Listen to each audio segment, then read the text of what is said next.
Welcome back to the National Defense. It's Randy Miller. And, man, I love finding out about – I'm so fascinated now about these defense companies ever since AUSA. And we got one to tell you about today. Garrett Smith, Lieutenant Colonel Garrett Smith is with us. And after a 20-year career as a Marine, founded Reveal Technology in 2018 with fellow veterans and Stanford technologists after experiencing tech failures during missions. So this is some real-life stuff, man. Garrett, how you doing? Great to meet you. Great to see you.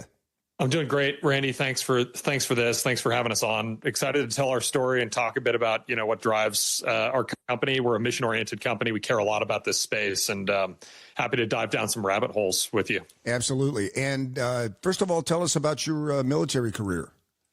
Yeah. So like you mentioned, I'm a lieutenant colonel. I'm actually still in the Marine Reserves, and I've got just over 21 total years of mixed active duty and reserve time. I enlisted, in the wake of 9/11. I was a 9/11 enlistee. Right. Not a lot of military heritage outside of, draft stuff in World War II. The citizen soldier thing, I think, is present in our family, but we don't identify as, careerist military people. So it was as much a surprise to me as anybody that I've now stuck it out over 20 years of military service. But, I was deployed in combat twice to Afghanistan and a few times elsewhere for strategic partnering, counter narcotics, and a bunch of other stuff. But the Afghan experience for me, which was formative not just for myself, but for so many in our generation, really informed my entire career. I caught the national security bug. It was too big of a mission to ignore after leaving active duty. So in the early 20-teens, after combat experiences overseas, I decided I needed to continue to contribute to the national security mission through the technology vector. And fast forward another 10 to 15 years, that brings us to where we are now, building a defense technology company called Reveal. But maybe to take us into the so-called trench line, I remember many experiences in Afghanistan and elsewhere where I was forced to make tactical decisions, put Marines in harm's way in the effort to accomplish the mission, and had nothing better than, a 1 in 50,000 topo map, printed by the U.S. Geologic Survey 10, 15 years before we were actually using it. Very low resolution. We were just an average infantry unit, an average reconnaissance unit. We didn't have access to, the CIA, the NSA, some, drone pilot in Nevada to make good decisions. We had only what we were carrying with us in our hands. This is prior to, the mobile revolution. So like smartphones weren't a thing in the tactical environment. So This is super analog. Imagine driving across the country with the atlas laid out on your lap. Or a AAA triptych. That's right. Yeah. And so we had to make decisions, put people in harm's way based on very little good mission planning input. When I arrived in Silicon Valley a couple of years later, I realized that the commercial state of the art, drone technology, smartphones, all of this stuff could deliver a much better kind of risk reducing, cognitive burden reducing, effectiveness and situational awareness increasing capability to people who looked like me. And so I've spent now, 10, 20 years working on these problems, and it feels really good to be on mission. We're talking to Lieutenant Colonel Garrett Smith here on the National Defense and his company Reveal Technology. So you started seeing these omissions or this really old information in front of you. And did you immediately think this is something that I can work on and do better? I immediately, because I was a Marine, I immediately thought, man, this sucks, right? Like, but you don't usually have time to think, and so you're just carrying on. You're like, hey, whatever we've got, we're gonna carry on. We're gonna do the mission. But fast forward a few years later, I start learning about what the commercial state of the art is. Grad school at Stanford, I was exposed to everything Silicon Valley. I worked in a number of early stage startup companies and met a number of incredible minds who were working on problems. And so I thought, after meeting some of my now co-founders at Reveal Technology, I can't solve this problem, but with these guys, with these co-founders, with help and a team, I'm sure that we can deliver something better than what they've got now, right? So I gained confidence after meeting, the best of the best in Silicon Valley, and getting everybody together around a common vision and mission. I knew that we were a no-fail team. So, yeah, I feel very confident now that we can solve the problem, even if I didn't know it at the time. That's incredible. The mentality of that, Garrett, is incredible to me because it would have been very easy. And thank you for your service, obviously, but it would have been very easy for you to do your 20 and out the door, and that's it. And don't need to fix anything. I did my part. Just doing my job, ma'am. And for you to have that mission-minded mentality, and we come across that time after time after time on this show of veterans that are leaving the service that need that continued mission. I mean, I'm wearing my Team Rubicon cap right now. So, I mean, that's the kind of stuff that people that are wired like that, I really salute you for that. Well, yeah, thanks. Jake from Team Rubicon, fellow Marine, and there's so many people like that who choose a lifetime of service after getting a taste of it while in uniform. And I'm not immune to that. A lot of us caught that disease, while on mission, and nothing else feels quite as important, right? Maybe outside of having a family and raising children, like the national security imperative and the patriotism that's embedded in, choosing that life. It's something that is now impossible for me to leave, and not because I'm trapped here. It's because it's an incredibly heady, exciting experience to continue to contribute. And I knew, I didn't spend an entire career as an active duty Marine officer. I've spent a lot of time in the reserves. I knew that an active duty career wasn't for me. It's not right for everybody. I salute and honor those who choose full active duty careers. God bless them, right there out on the front lines. Sure. I knew that maybe I was a bit too much of a free thinker and too weird to stay in uniform every day. And that there was potentially a different way that I could contribute to that same mission. So I found a home in the defense technology sector of the innovation economy, and it's been an honor to serve alongside people and continue to contribute to that mission. So have you guys ever been to the AUSA conference as revealed? Been there? We have. Oh yeah, we go nearly every year. Okay. We'll be there this coming October. It's a recurring major event on the calendar. It's the big defense technology show in the United States, outside of a couple of others that are a little bit smaller. But it's a big, great venue. Yeah. But last year was the first year that I attended and covered it for National Defense Network, and I was absolutely blown away and horrified at the same time, because I'm looking at all this cutting edge technology, drones, capture drones, rescue drones. I mean, everything that's going on, and which was so mind blowing and incredible to me. But then I'm looking around, I'm seeing people from Israel and Egypt, and I'm thinking, should we have this stuff out here? I mean, everybody can see this, and it is amazing though, and I can see this about your company, Reveal. I met a young Israeli guy who had a drone company and was so smart, so whip smart, that I couldn't believe it. And I thought, this is the next generation. This is the generation that's getting it done. But because I also heard from a lot of people, and I know that you have to deal with this and address it too, is that why does it take 3 years to get something approved to use in combat? And by the time you get it approved, we don't need it, or we moved on. Talk about that a little bit. 3 years sounds fast, Randy. 3 years sounds really right? fast. Oh, wow. Well, yeah, I think the unfortunate reality is that the acquisitions process and the hurdles you need to clear, the compliance boxes you need to check, often do take far longer than civilians who are used to getting their iPhone update every other week over the air, right? Like this, it's a giant disconnect between like how things work in government acquisition channels and outside of it. So it's disappointing at some level. It's also heartening at a certain level that amount of diligence is being paid to systems that are going to be deployed into the hands of warfighters, keep them safe, protect them and help them meet the mission. So I do think that it's a bit of a balance. I'll also say that, with some of the accelerating moves from the Trump administration, which is really just a continuation of a general innovation kind of uptick over the past, decade or two, bipartisan or nonpartisan in nature, we're seeing if not a complete overhaul of that system, certainly an acceleration and a leaning down of that system so that we can more rapidly acquire and field things rather than going through that 3 to 5 to 10 year development and adoption cycle, which is frankly too slow. Modern warfare moves at a vastly different pace. Yeah, and I think it's useful. It's useful that your interaction with an Israeli should kind of spark that line of thinking, because those guys, think what you will about the geopolitics or the politics or the humanity, elements of the conflicts they find themselves in. They're under existential threat all the time, and so they're very nimble and small, and so sometimes that necessity is the mother of invention, and they get a lot of stuff done because of the pressure that they're under because of all of their their neighbors.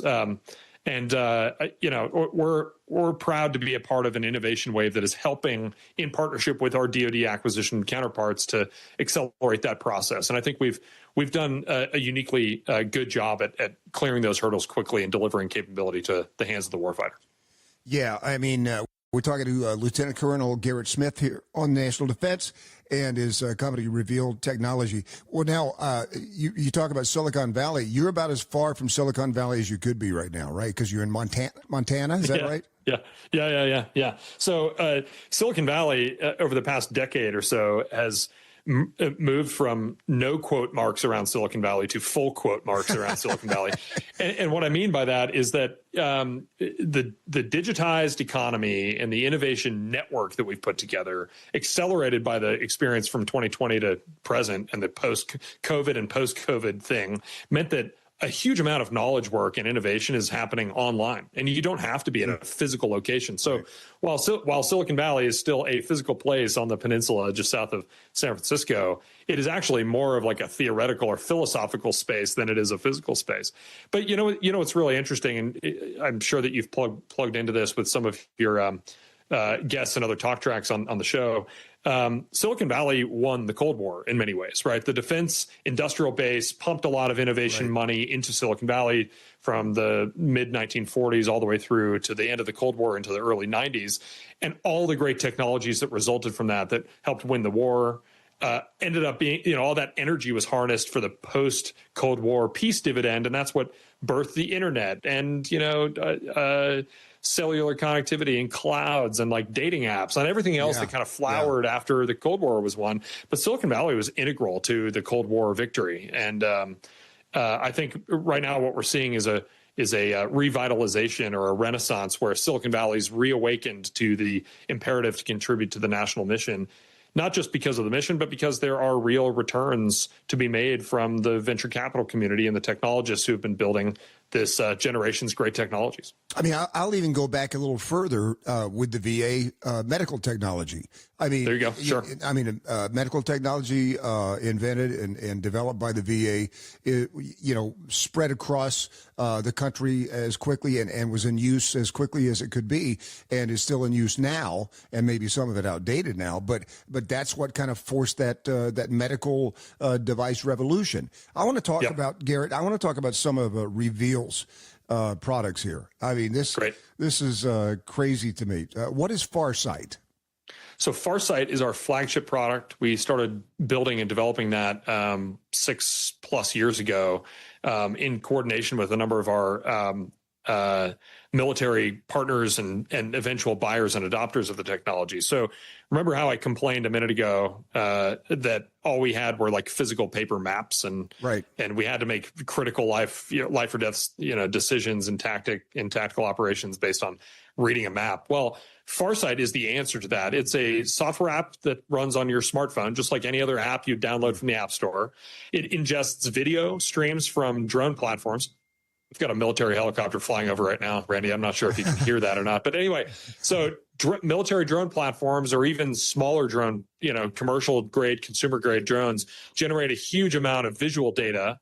And our product Farsight ingests that video and then converts the area under surveillance into a 3D map right there on your smartphone. Doesn't need to connect to a network or anything. 3D map right on your smartphone, and then gives the user a bunch of... In real time. Yeah, in real time and close to real time, depending on how high quality the visual data stream is, the video stream. So imagine instead of looking at a topo map, which tells you almost nothing about the stuff on the other side of the hill, right, you have a full 3D reconstruction of the scene in high definition. And then we expose a number of analytic tools and measurement tools to help users understand and negotiate that environment. Things like find me a helicopter landing zone in this area, find me the fastest route from point A to point B over weird terrain, help me negotiate this obstacle, how many entry and exit points are on that building, where is an enemy located, what can they see, what can they not see. All of those mission planning inputs are available in mere seconds in our Farsight interface, which drastically improves the tactical operating and decision-making experience for an operator. Yeah. How about nearest DoorDash? Yeah, exactly. Well, we haven't built that feature in just yet, but I don't know. I don't know if DoorDash services the Ukraine-Russia front, but maybe we should build that tool set in. Yeah. You talk about a military plane flying over. So we're based in Kansas City, Missouri. So we are directly in the flight path of Whiteman Air Force Base. So it's just every Chiefs game. I have a B-2 flying over my my house. I mean, you talk about we did the show from Whiteman last year for the 30th anniversary of the delivery of the first B-2 bomber, and they had 12 of these guys parked on the tarmac. Oh, I mean, there's not even words, to see something like that. Well, and with the recent strategic activities in Iran, where we actually put those to use, it's an incredible capability. And it is incredible to me that, that program, that platform is 30 plus years old and was in development long before that. And it's still relevant today. I mean, that's incredible strategic capability. And I think that speaks to American ingenuity when faced with, real world military problem sets that require and demand innovation and technological kind of ingenuity. It's amazing. We're talking to Lieutenant Colonel Garrett Smith here on the National Defense, founded Reveal Technology in 2018. And you mentioned Ukraine. You were there. You were just there how long ago? Yeah, so I was there last fall, not quite a year ago. We visited a number of the frontline drone assault units out and around Kharkiv in eastern Ukraine. So this is contested territory in the kind of the north end of what's called the Donbass, this contested territory that is variably occupied by Ukrainian or Russian forces. It's an eye-opening environment. Speaking with and witnessing Ukrainian military operations and their soldiers it's a humbling experience. They are fighting. They're fighting for their lives and for their country in a way that Americans probably just can't even imagine. What's going to happen there? Gosh, who knows, right? I think that, I'll just maybe throw a little bit of personal opinion in here. I think it's a worthy fight, right? This is an imperfect but democratic-leaning country, Ukraine, that is experiencing unilateral invasion from a neighbor, an aggressor in Russia. And I think that the Western world needs to stand up to that kind of aggression. I think this is an opportunity to put our money where our mouths are, so to speak. This is siding with the relatively free West against the relatively not free alternative. And so this is I think that this is a worthy conflict. Now, it's complicated because Ukraine is notoriously and historically corrupt. It's on the periphery of Russia. It's on the periphery of the NATO and European Union member states to their west. It's a contested, weird, hard place to do this kind of business. It's not a surprise that it's being contested in this way, but that doesn't mean it's any less worthy of our attention and resourcing. But we got to do it right. And I think for all of the Trump administration's left and right turns, I think giving peace and negotiation a chance is the right move. But in the end, if the Russians don't come to the table, I think you've got to consider more hard power alternatives, right? So it's a tricky one. Yeah, I mean, I totally agree with you, first of all.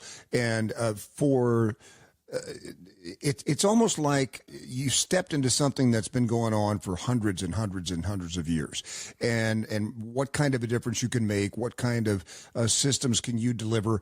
Are you talking to them about Reveal, some of the Reveal tactical technology? Absolutely. So we did a little bit of installation a couple of years ago on one of our first trips to Ukraine, where we handed off some of our technology to frontline units and others in the Ukrainian security service space. We continue to talk with them about how we can update and upgrade our technology so that it's form fit for their operating environments. We have a number of relationships which I think will end up delivering some of our capability at scale. But I would say that the primary value proposition for a company like ours trying to do business with any military, but specifically the United States military, the largest single military buyer in the world, it's the big market.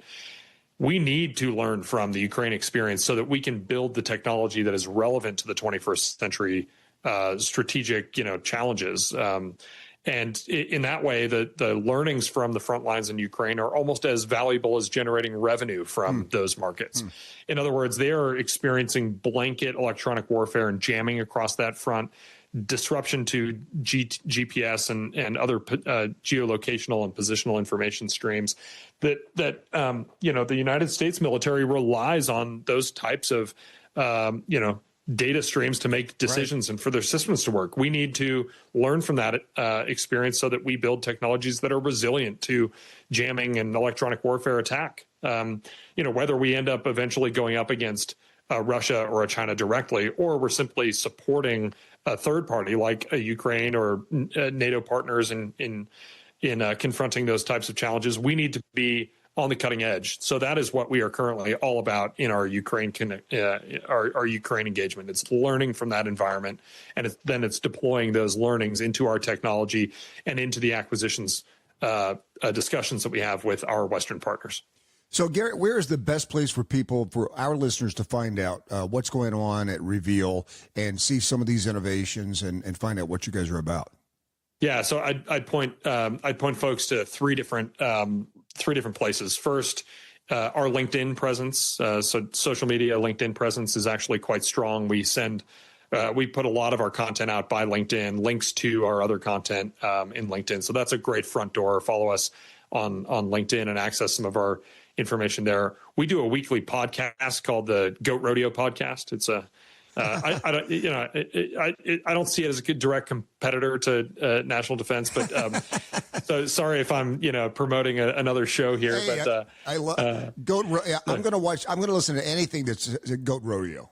So it's the Goat Rodeo Podcast. There's an audio version. There's a video version that we post on YouTube. We do that every week. It drops Thursday mornings every single week. It's kind of like if Cheers met defense technology conversations. I love it.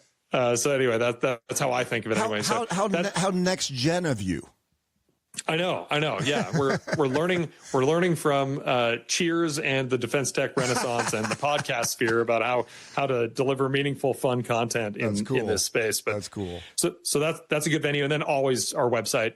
We post lots of good content, product demonstrations, and contact forms on the website. So if anybody's listening to this and they want to get in contact with us, any of those three channels is worth your time. This stuff is so fascinating to me and should be fascinating and informative to everybody. I mean, I don't care out of the military, what's going on in our country and the developments in innovation. It's just mind blowing. So. Lieutenant Colonel, thank you so much for taking the time, man. Great to talk to you. Great to hear about what Reveal is all about, and I hope to talk to you again. Thanks, Randy. Thanks for having me on. Happy to join anytime, and looking forward to the next chat. We'll be right back here on the National Defense.